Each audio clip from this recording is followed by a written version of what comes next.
ขอบคุณมากๆค่ะหาอันหนึ่งก่อนหาอันอ้าวโทรศัพท์เจ้าได้เอาเฮ็ดคลิปบ่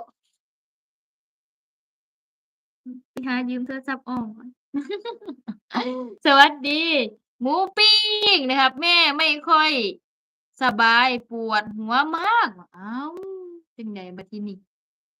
ขอให้หายเร็วๆเด้อเนาะขอให้หายเร็วๆขอให้เซาไวๆเด้อจ้ะแม่ก็สิลองเนาะเป็นกำลังใจให้เด้อเนาะเป็นจังแรงใจให้จังใดก็พักผ่อน กินยากินยาแก้ปวดพักผ่อนให้เต็มที่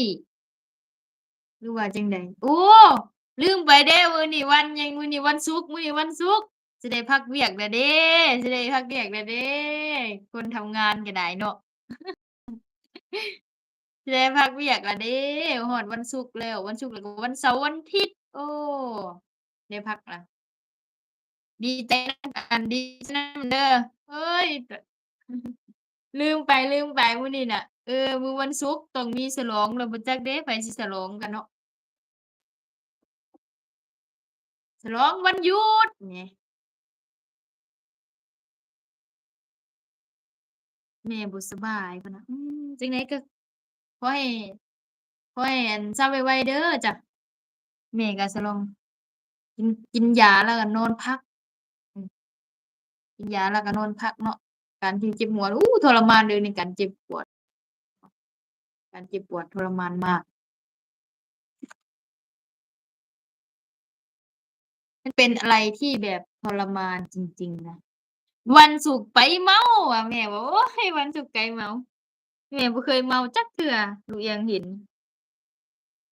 แม่บ่เคยเมาจักเทื่อเลยลูกยังบ่เห็นแม่เมาจักเทื่อลูกยังอยากเห็นลูกยังบ่เคยเห็นแม่เมาจักเทื่อสิเป็นลักษณะใดแม่เมาลูกยังรู้จักมาลูกยังบ่เห็นแม่เมาจักเทื่อแหม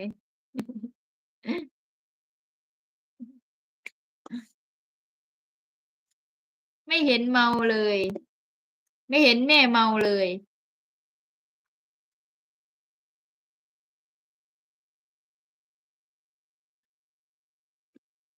วันศุกร์ไปฉลองดีใจกับแม่เด้สิได้พักผ่อนเด้อจะได้พักผ่อนแล้วมื้ออื่นนอนตื่นสวยได้ ตื่นเช้าคือเก่าแม่ว่าตื่นเช้าคือเก่าอันนี้บ่เคยตื่นสวยจักเทื่อเลยตื่นเช้าคือเก่า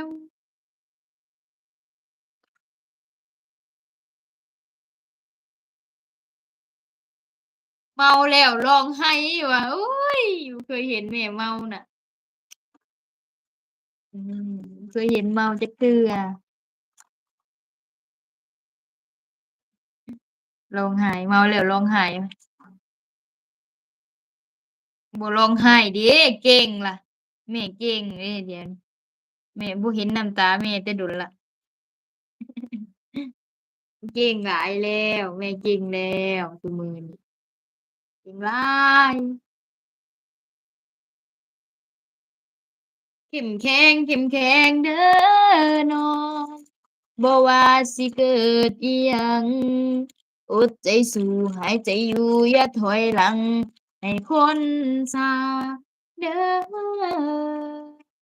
หากความเหงาเพิ่มพูนอยู่บนความเดียวดายเส้นทางสุดท้ายก็คือโตวเจ้าของพักแล้วสู่ใหม่แสงยังส่องเบิ่งสิร้องเพลงคิดฮอดบ้าน